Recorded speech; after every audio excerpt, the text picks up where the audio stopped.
Let us start question number 11. In question number 11, a trader has purchased some goods and after giving a discount of 10%, he is still having a profit of 17%. So how much above he has marked the price of that goods, right? So let us take it as X%. So MP is equals to CP plus X%. Now we have to start the question. So for starting the question, we should have CP or we should have MP. Because we are not having CP, we are not having MP and we are not having SP also. We are having only the discount percent and the gain percent, right? So let us take the CP is equals to rupees 100. So if CP is 100 and the profit percent is 17%, so how much is the SP? CP is always 100%. So 100 plus 17, it is 117% of CP. So we will calculate CP is rupees 100. When we will calculate, we will get 170. Now in the next diagram, MRP and SP. We know SP 117, we know discount percent. We can calculate this MRP. This is always 100% in percentage form.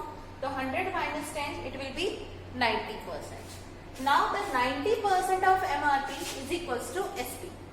So we can calculate, right? Because we know SP, that is 170. So we will get 130 rupees. Now we have cost price, we have marked price. Now we have to find out how much more is marked price than CP. So in diagram, CP should be on the left side, MP on the right side. So CP is rupees 100, MRP we have calculated 130. So we have to give the answer in percentage form.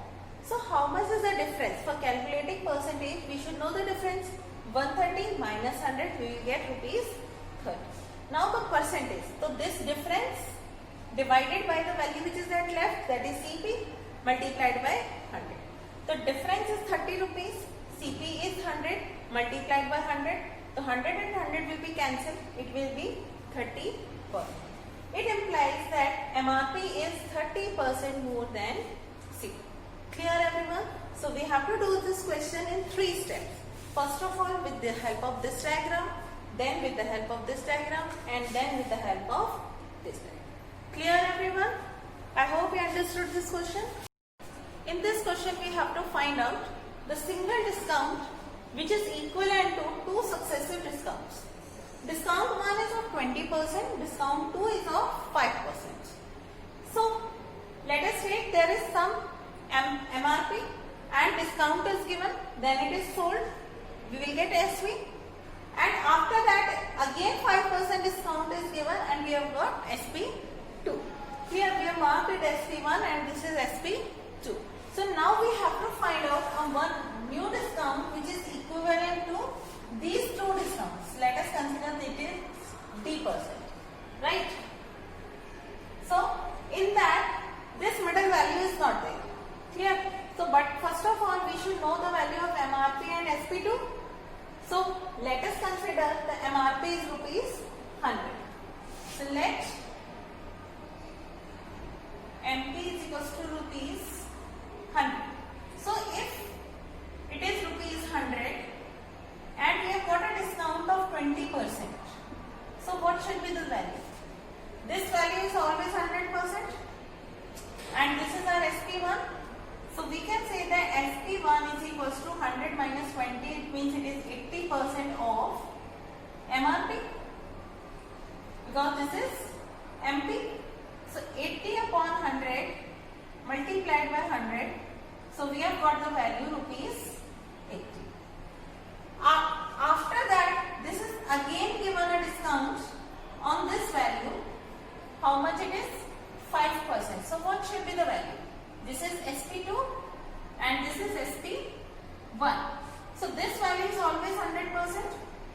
So 100 minus 5, this will be 95%.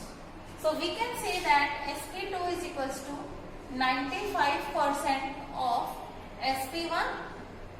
So 95 upon 100 multiplied by 80.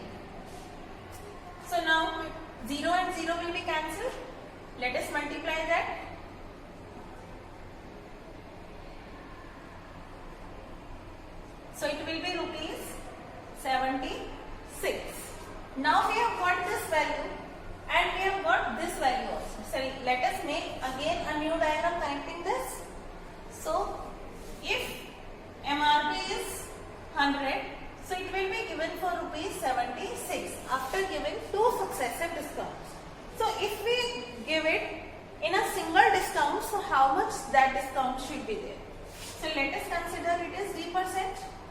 how much we will find? First of all, we have to find discount. So what is the discount? 100 minus 76, and that is equals to 24. So discount percent will be 24 divided by the value which is at left, that is 100 rupees, multiplied by 100. 100 and 100 will be cancelled. This is of 24%. It means the discount which is given in two steps, 20% and 5%. In a single discount, it should be 24%.